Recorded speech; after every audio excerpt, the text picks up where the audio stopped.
నమస్తే welcome to KVR news 9 bulletin లో ముందుగా హెడ్లైన్స్ చూద్దాం. ఎస్సీ వర్గీకరణకు శాసన మండలి ఆమోదం.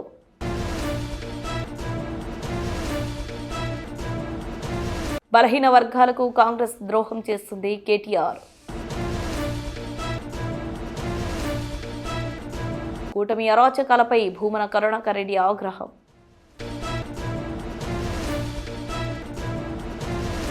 మరుగున పడిన విద్యారంగ సమస్యలకు లోకేష్ పరిష్కరణ చీఫ్ విప్ జీవి. రాష్ట్రంలో ఎస్సీ వర్గీకరణ అమలుకు ఉభయ సభలు పచ్చ జెండా ఊపాయి.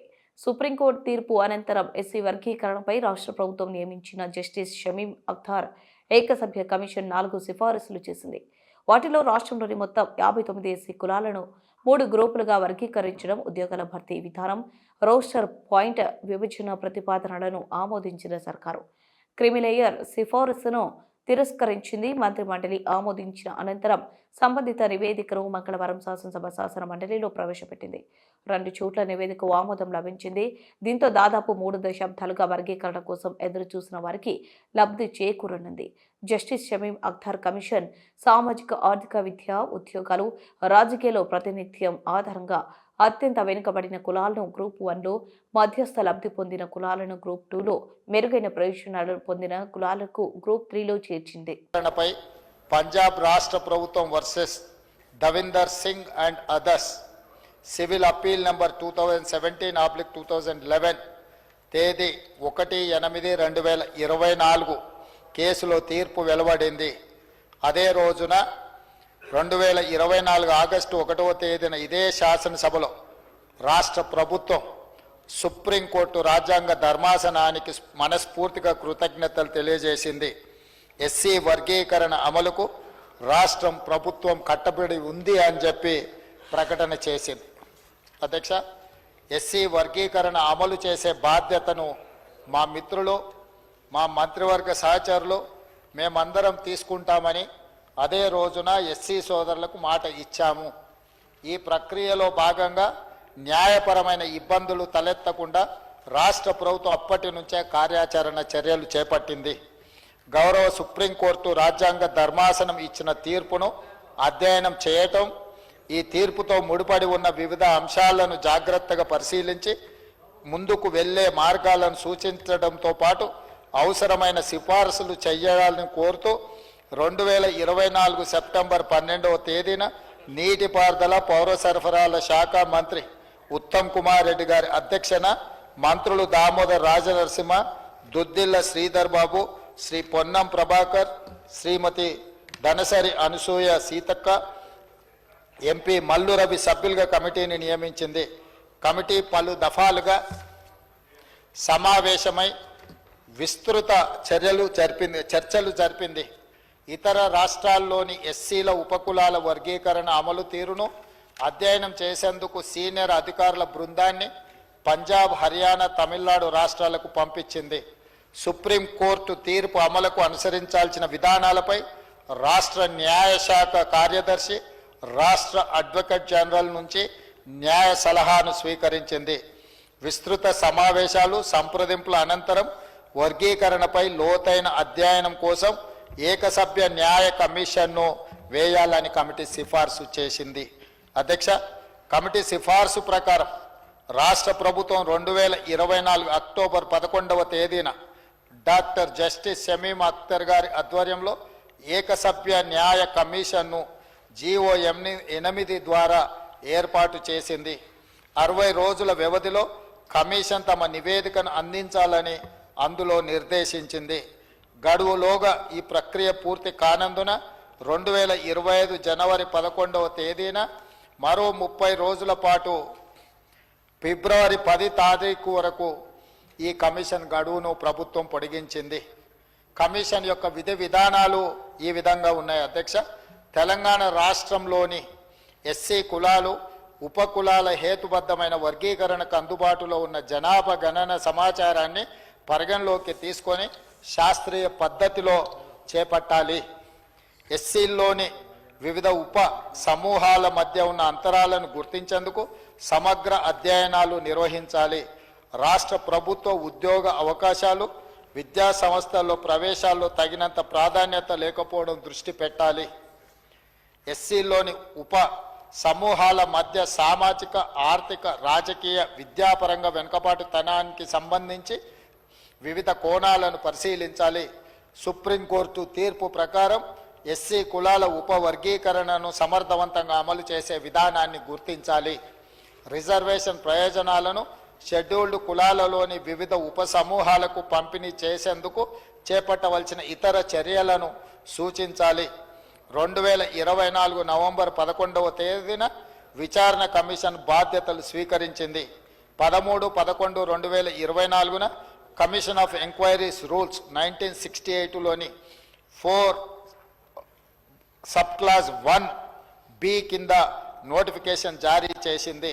కమిషన్కు అప్పగించిన విధి విధానాల ప్రకారం ప్రజల నుంచి అభిప్రాయాలను స్వీకరించింది.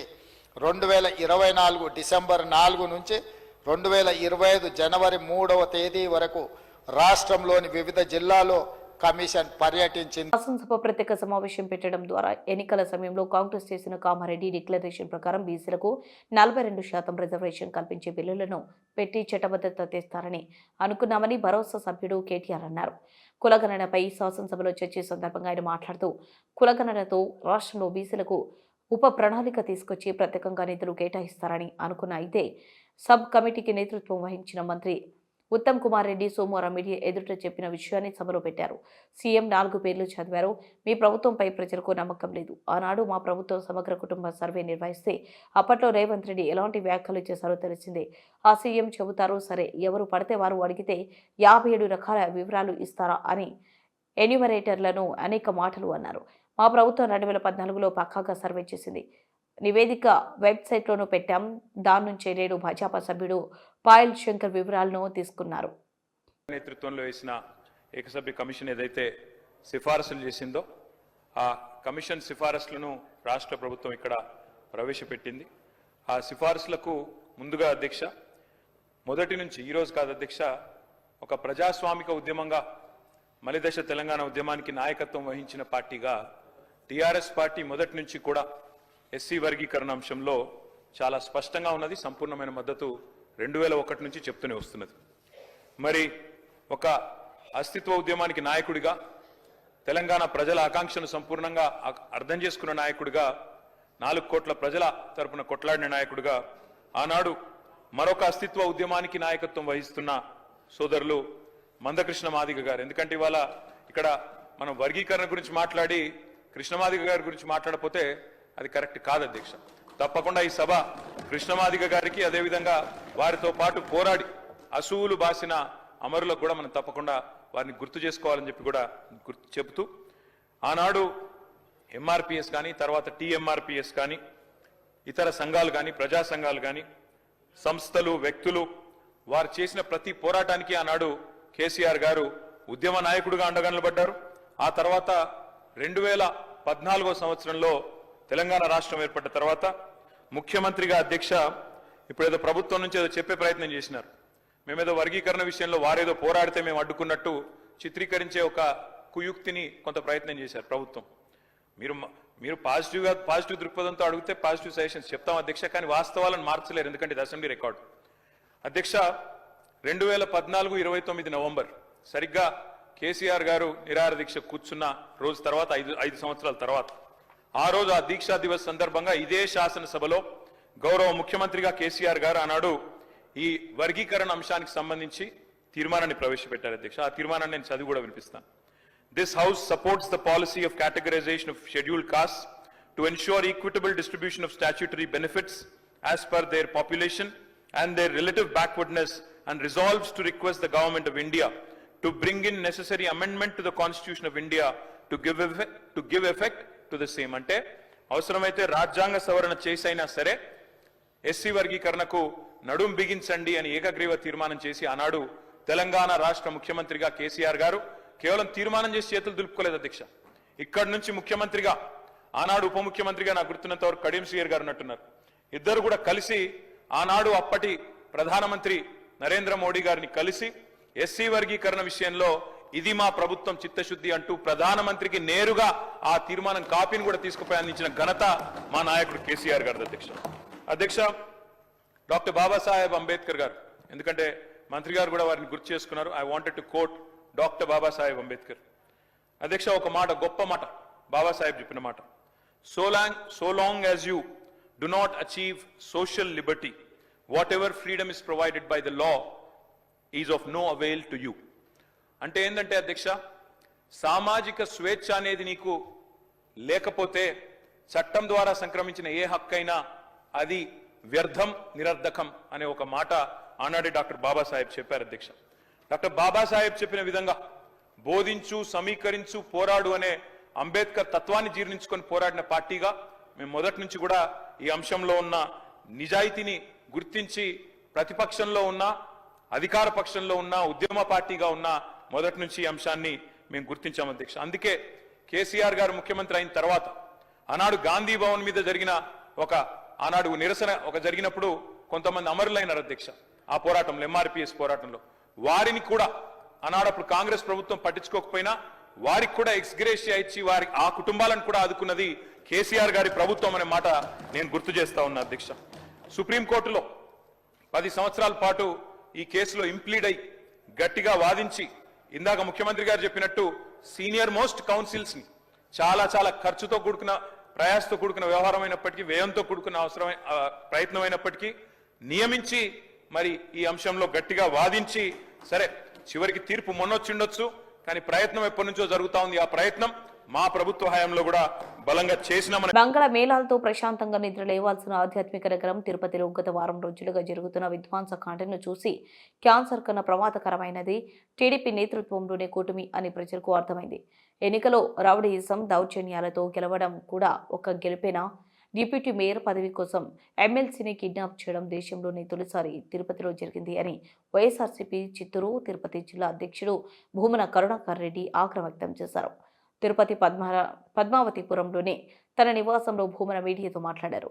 డిప్యూటీ మేయర్ ఎన్నిక సందర్భంగా సార్వత్రిక ఎన్నికలను తలదన్నే విధంగా కూటమి కుట్రలకు పాల్పడిందన్నారు. ఈ ఎన్నిక ప్రక్రియలో మేము ఓడినా పోరాడే శక్తినిచ్చింది.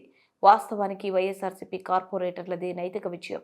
కూటమికి బలం లేకపోయినా కేవలం ఒకే ఒక కార్పొరేటర్ను పెట్టుకుని దురాలోచనతో వైఎస్ఆర్సీపీ కార్పొరేటర్లను అత్యంత దారుణంగా బెదిరించి భయపెట్టి లోపరుచుకున్నారు. ఇన్ని దుర్మార్గాలు, దౌర్జన్యాలు చేసినా ఇంత గొప్పగా ప్రతిఘటిస్తుంది అనేటువంటి ఒక సందేశాన్ని ఇచ్చింది. తెలుగుదేశం పార్టీ ఈరోజు గెలిచింది, కానీ గెలిచిన సంతోషం వాళ్లకు లేదు. ఓటమి మాలో స్ఫూర్తిని నింపింది. పోరాటానికి మరింత ఉద్యుక్తులు కండి అనేటువంటి ఒక గొప్ప ఆశయ సాధనకు ఒక జెండాను అందించింది. ఈరోజు వరల్డ్ క్యాన్సర్ డే. ఈ వరల్డ్ క్యాన్సర్ డే సందర్భంగా ఆ క్యాన్సర్ కంటే కూడా దుర్మార్గమైనటువంటిది తెలుగుదేశం పార్టీ, జనసేన, బీజేపీల కూటమినని ఈ క్యాన్సర్ డే రోజునే తిరుపతిలో నగ్నంగా ఈరోజు ప్రజలకందరికీ కూడా చూపించింది ఆ కూటమి. క్యాన్సర్ కంటే చాలా ప్రమాదం. మేము ఈ ప్రమాదకరమైనటువంటి జబ్బు నుంచి పరిరక్షించుకోండి అన్నట్టుగా వాళ్ళు చేసినటువంటి దుర్మార్గాలు అన్నీ ఇన్ని కావు. మేము స్పష్టంగా చెప్తూనే ఉన్నాం, మా కార్పొరేటర్ల మీద దాడి, మా కార్పొరేటర్లను కొడుతున్నారు, మా కార్పొరేటర్లను చంపుతామని బెదిరించారు, మా కార్పొరేటర్లను అనరానటువంటి మాటలు అన్నారు, మా కార్పొరేటర్లు నా సోదరిమణులైనటువంటి వాళ్ళందరి మీద అసభ్యకరమైనటువంటి పదజాలంతో దూషించినారు. అయినా కూడా అందరూ కూడా చాలా మెజారిటీ గట్టిగా నిలబడ్డారు. నిన్న నా ఇంటి నుంచి ఓటుకు వెళ్ళటానికి పోతున్నటువంటి, పోలింగ్ బూత్కు పోతున్నటువంటి మా కార్పొరేటర్లని కొడుతూ అసభ్య పదజాలంతో దూషిస్తూ వాళ్ల జీవితాలనే సర్వనాశనం చేసేస్తాము అని మేమందరికీ కూడా ఈ రకంగా మా కార్పొరేటర్లను తీసుకుపోయినామంటే తెలుగుదేశం పార్టీకి సంబంధించినటువంటి నాయకులు, పచ్చ మీడియా వాళ్ళు ఇష్టం వచ్చినట్టుగా మాట్లాడారు. వాళ్లే మేమే వెళ్ళాము, మమ్మల్ని ఎవరిని కిడ్నాప్ చేయలేదు అని వాళ్లను బెదిరించి వాళ్ల చేత సెల్ఫీ వీడియోలు కూడా తీయించి రిలీజ్ చేశారు. వాళ్ల బెదిరింపులకు, వాళ్ల ఒత్తిళ్లకు చంపుతాము, మీ ఆస్తులు నాశనం చేస్తాము అని వాళ్ల జీవితాలనే ఇక లేవు అన్నంతగా భయపెట్టి వాళ్ల చేత బలవంతంగా ఓట్లు వేయించుకుని గెలిచినటువంటి కూటమిలో 5 నిమిషాలు కూడా ఆ పారాయణ కూడా ఆగకముందే ఓటు నుంచి పరిగెత్తుకుంటా వచ్చి, అన్నా మేం తప్పు చేశాం, అన్నా మేం పాపం చేశాం, మమ్మల్ని ఈ రకంగా చంపేస్తామని బెదిరించినారు, మేము పడ్డటువంటి కష్టాలు అన్నీ ఇన్ని కావు, మమ్మల్ని విపరీతంగా కొట్టారు, మిమ్మల్ని మేము విడిపోం, జగన్మోహన్ రెడ్డి గారి నాయకత్వంలో పనిచేయాలన్నదే మా తపన అని బాధపడుతూ 4 కార్పొరేటర్లు వెంటనే 10 నిమిషాల వ్యవధి కూడా లేకుండానే 4 కార్పొరేటర్లు వచ్చారు. ఇదే సాక్ష్యం. ఇంతకంటే ఉదాహరణ ఇదిగో Anish royal, doctor Anish royal, Mohan Yadav, Anil, Amarnath Reddy, ఈ 4గురినే కిడ్నాప్ చేసింది. ఈ 4గురినే వాళ్ళు నిన్న సెల్ఫీ వీడియోలు విడుదల చేయించింది ఆ శ్రీధర్ వర్మ అనేటువంటి వ్యక్తి ద్వారా. వీళ్లనే కొట్టింది, వీళ్ల చేతనే ఓట్లు అక్రమంగా వేయించుకున్నది, వీళ్ల చేతనే కాదు సుమా, కూర్చోండి, వీళ్ల చేతనే కాదు సుమా, ఇంకా మా శేఖర్ రెడ్డి దగ్గర నుంచి చాలా మంది ఆస్తుల్ని ధ్వంసం చేసి ఓట్లు వేయించుకున్నారు చంపుతామని. వాళ్ల దగ్గర నుంచి కూడా మాకు ఫోన్లు వస్తున్నాయి, మేము తప్పు చేశామన్నానని. ఇది పరిస్థితి. ఓ కూటమి నీచపు నికృష్టపు రాజకీయాలు చేసేటువంటి నేతలారా, మీ డొల్లతనం ఏంది అన్నది ఇంత స్పష్టంగా తెలిసిపోయింది. ఇంత నీచ రాజకీయాలు చేయటం కంటే మరుగున పడిన విద్యారంగ సమస్యలకు లోకేష్ పరిష్కారాలు. చీఫ్ విప్ జీవి వినుకొండ జూనియర్ కళాశాల వార్షికోత్సవంలో పాల్గొన్న జీవి ఆంజనేయులు ఎన్నో ఏళ్లుగా మరుగున పడిన విద్యారంగం సమస్యలకు మంత్రి లోకేష్ స్వల్ప వ్యవధిలోనే పరిష్కారాలు చూపిస్తున్నారని అన్నారు. ప్రభుత్వ చీఫ్ విప్ వినుకొండ ఎమ్మెల్యే జీవి ఆంజనేయులు వినుకొండ ప్రభుత్వ జూనియర్ కళాశాలల విద్యార్థులకు ఒక వాట్సాప్ మెసేజ్ చేసి రాష్ట్రం మొత్తం మధ్యాహ్న భోజన పథకం పునఃప్రారంభించిన ఫీజు బకాయిలు చెల్లింపు, మౌలిక వసతుల కల్పన, బోధన సిబ్బంది నియామకాలే అందుకు నిదర్శనమన్నారు. మంగళవారం వినుకొండ ప్రభుత్వ జూనియర్ కళాశాల 56వ వార్షికోత్సవం ఘనంగా జరిగింది. ప్రభుత్వ చీఫ్ విప్ జీవి ఆంజనేయులు ముఖ్య అతిథిగా పాల్గొన్నారు. ఈ సందర్భంగా మాట్లాడిన ఆయన డిగ్రీలు, పీజీలు చేసిన వారికి ఉద్యోగ అవకాశాల కోసం విదేశాలకు వెళ్లి లక్షల కోట్ల పెట్టుబడులు తీసుకొచ్చి పరిశ్రమలు పెట్టిస్తున్న మంత్రి లోకేష్ కి అభినందనలు తెలిపారు. 7 నెలల్లోనే 6 లక్షల కోట్ల పెట్టుబడులు తీసుకొచ్చారని, వీటి ద్వారా యువతకు 4 లక్షలకు పైగా ఉద్యోగాలు రాబోతున్నాయని చెప్పారు. ఫీజు రియంబర్స్మెంట్ కి ఆ రోజు ఉన్న బకాయిలన్నీ ఈ రోజు లోకేష్ గారు విడుదల చేసినందుకు లోకేష్ గారికి, చంద్రబాబు గారికి ఒకసారి గట్టిగా చప్పట్లు కొట్టి అభినందనలు తెలియాలని కోరుతున్నాం. ఇప్పుడు ఫీజు రియంబర్స్మెంట్ కి ఇబ్బంది లేదు, ధైర్యంగా మీరు చదువుకోండి. భవిష్యత్తులో మీరు పీజీ చదవాలన్నా మీకు ఫీజు రియంబర్స్మెంట్ ప్రభుత్వం డబ్బులు చెల్లిస్తుంది. మీ ఫీజు మీరు చక్కగా చదువుకోవాలి. ఇంజనీరింగ్ కావాలన్నా, పీజీ కావాలన్నా, మీకు ఏం కావాలన్నా చక్కగా చదువుకోమని ఈ సందర్భంగా నేను కోరుతున్నాను. అలాగే గతంలో వైఎస్ఆర్ ప్రభుత్వంలో పుస్తకాల కిట్లు రాలేదు, అలాగే బ్యాగ్స్ ఏమైనా వచ్చినాయా? ఏమీ లేదు, గుండు సున్నా పెట్టారు. ఈరోజు నారా లోకేష్ గారు రాగానే సర్వేపల్లి రాధాకృష్ణ గారు ఒక ఉపాధ్యాయుడిగా ఉండి రాష్ట్రపతి స్థాయికి ఎదిగారు, ఒక పేద కుటుంబంలో పుట్టి. అలాంటి గొప్పవారి పేరుతో ఈరోజు విద్యార్థులందరికీ కిట్స్ ఇస్తున్నారు. 2 లక్షల మంది విద్యార్థులకి బుక్స్, కిట్స్ అన్ని కూడా ఇచ్చినటువంటి ప్రభుత్వానికి, లోకేష్ గారికి, చంద్రబాబు గారికి సందర్భంగా ధన్యవాదాలు తెలియజేస్తున్నారు. అలాగే భవిష్యత్తులో జూనియర్ కాలేజీకి రావాల్సిన వాళ్ళు ఉన్నారు. ఈరోజు ప్రభుత్వ పాఠశాలలో చదువుకున్నటువంటి వాళ్ళు, అట్లాగే ప్రైవేట్ స్కూల్లో చదివే వాళ్ళు, పేద పిల్లలు ఉన్నారు, చాలా ఇబ్బంది పడుతున్నారు. వాళ్ళ కోసం రేపు జూన్ నుండి తల్లికి వందనం ఒక్కొక్క స్టూడెంట్ కి 15,000 చొప్పున తల్లికి వందనం రేపు జూన్ నుండి అమలు చేయబోతూ ఉన్నారు చంద్రబాబు గారని ఈ సందర్భంగా తెలియజేస్తూ, ఇంకా మన కళాశాలలో చదువుకునే పిల్లలు ఇంకా బాగా సక్సెస్ఫుల్ గా ముందుకెళ్లాలని చెప్పేసి, భవిష్యత్తులో ఘన విజయాలు సాధించాలని చెప్పేసి మరి ఈరోజు ప్రభుత్వం ముందుకెళ్తా ఉంది. దాని గురించి విద్యాశక్తి ప్రాజెక్ట్ ఒకటి మొదలు పెట్టారు నారా లోకేష్ గారు. చంద్రబాబు గారి ఆదేశాల మేరకు పైలట్ ప్రాజెక్టు అనంతపురం గుంటూరులో విద్యాశక్తి మొదలు పెట్టారు. దీని ద్వారా చెన్నై ఐఐటికి ప్రొఫెసర్లు అందరితోటి మంచిగా వాళ్ళకి కోచింగ్ ఇచ్చి వాళ్ళని బ్రహ్మాండంగా సెంట్రల్ నేషనల్ లెవెల్లో జరిగేటువంటి ఎగ్జామ్స్ లో కూడా క్వాలిఫై మంచి ఇన్స్టిట్యూట్ లో సీట్లు వచ్చే విధంగా IIIT సీట్లు ఇలాంటివన్నీ వచ్చే విధంగా చెన్నై ఐఐటి ప్రొఫెసర్లతో ఈరోజు విద్యాశక్తికి కోచింగ్ ఇప్పిస్తున్నారు స్టూడెంట్స్ కి. అట్లాగే ఇప్పుడు జేఈఈ సిలబస్ కావాలని అడిగారు స్టూడెంట్స్. అంటే భవిష్యత్తులో మ్యాథ్స్ సిలబస్ ఇలాంటివి కావాలి. జేఈఈ సిలబస్ ఉంటే భవిష్యత్తులో ఉద్యోగ అవకాశాలు తెచ్చుకోవడానికి చాలా బాగుంటుందని విద్యార్థులు అడిగితే దాన్ని కూడా కొన్ని కళాశాలలో ప్రయోగాత్మకంగా ప్రవేశపెట్టారు. భవిష్యత్తులో అవసరమైన అన్ని కాలేజీలకు కూడా వస్తుంది. ఈ జేఈఈ సిలబస్ ని అమలు చేసి విద్యారంగంలో మంచి మార్పులు తీసుకొస్తున్నటువంటి మరి లోకేష్ గారికి, చంద్రబాబు గారికి ప్రత్యేక ధన్యవాదాలు తెలియజేసుకుంటూ, ప్రభుత్వ జూనియర్ కాలేజ్ అంటే అది జీవి ఆంజనేయులు గారి కాలేజ్ అని భావిస్తాను ఎప్పుడు కూడా. పేద విద్యార్థులు ఎక్కడ చదివితే అక్కడ నా మనసు ఉంటుంది, నా ప్రేమ ఉంటుంది, నా ఆప్యాయత ఉంటుందని ఈ సందర్భంగా మీ అందరికి కూడా నేను గుర్తు చేస్తున్నా. ఇంకా మనకు కొంతమంది లెక్చరర్స్ తక్కువ ఉన్నారు స్టాఫ్, వాళ్ళని కూడా అందించమని చెప్పేసి నేను ప్రభుత్వానికి ఒక లెటర్ పెడతాను. భవిష్యత్తులో స్టాఫ్ అందరూ కూడా ఫుల్ గా ఉండే విధంగా చేస్తాం. ఈ గ్రౌండ్ కూడా అభివృద్ధి చేయమని చెప్పేసి, బాగా తయారు చేయమని చెప్పేసి, వాకింగ్ ట్రాక్, క్రికెట్ కోర్టు కూడా అన్ని కూడా మంచిగా చేయమని చెప్పేసి మున్సిపల్ కమిషనర్ గారికి చెప్పాను.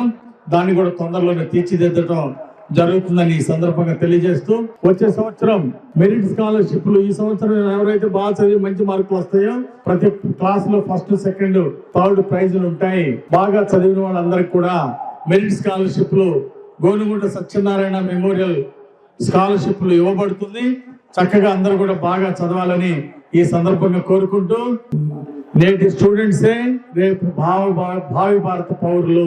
రేపు మీరందరూ కూడా మన వినుకొండ ప్రాంతాన్ని, పల్నాడు జిల్లాని అన్ని రంగాల్లో మన రాష్ట్ర అభివృద్ధిలో, దేశ అభివృద్ధిలో మీరందరూ భాగస్వామ్యం అవ్వాలని కోరుకుంటూ, డాక్టర్ అబ్దుల్ కలాం గారి లాగా, బిఆర్ అంబేద్కర్ గారి లాగా, అన్న ఎన్టీ రామారావు గారి లాగా మీరందరూ కూడా గొప్ప స్థాయికి ఎదగాలని, పేద కుటుంబం నుండి వచ్చిన వాళ్ళే కసిగా జీవితంలో కష్టపడతారు, గొప్ప ఆశయాలతో, ఉన్నత ఆశయాలతో ఉన్నత శిఖరాలు ఎదుగుతారు. అనేక మంది ప్రభుత్వ పాఠశాలలో, ప్రభుత్వ జూనియర్ కళాశాలలో చదివిన వాళ్ళు ఈ రోజు ప్రైవేట్ కాలేజీల కంటే ధీటుగా తీర్చిదిద్దాలనే లక్ష్యంతో ఈ రోజు ఎన్డీఏ ప్రభుత్వం ముందుకు పోతా ఉంది. చంద్రబాబు గారు ప్రైవేట్ కాలేజీల కంటే ప్రభుత్వ కాలేజీలు నంబర్ 1 గా చదువు బాగుండాలని కోరుకుంటూ, మీకు అన్ని విధాలు అనుకున్నంత అండగా ఉంటామని బుల్టె ముగించే ముందు హెడ్లైన్స్ మరోసారి. ఎస్సీ వర్గీకరణకు శాసన మండలి ఆమోదం.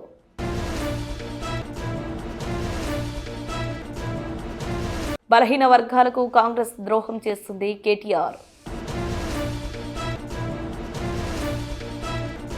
కూటమి అరాచకాలపై భూమన కరుణాకర్ రెడ్డి ఆగ్రహం.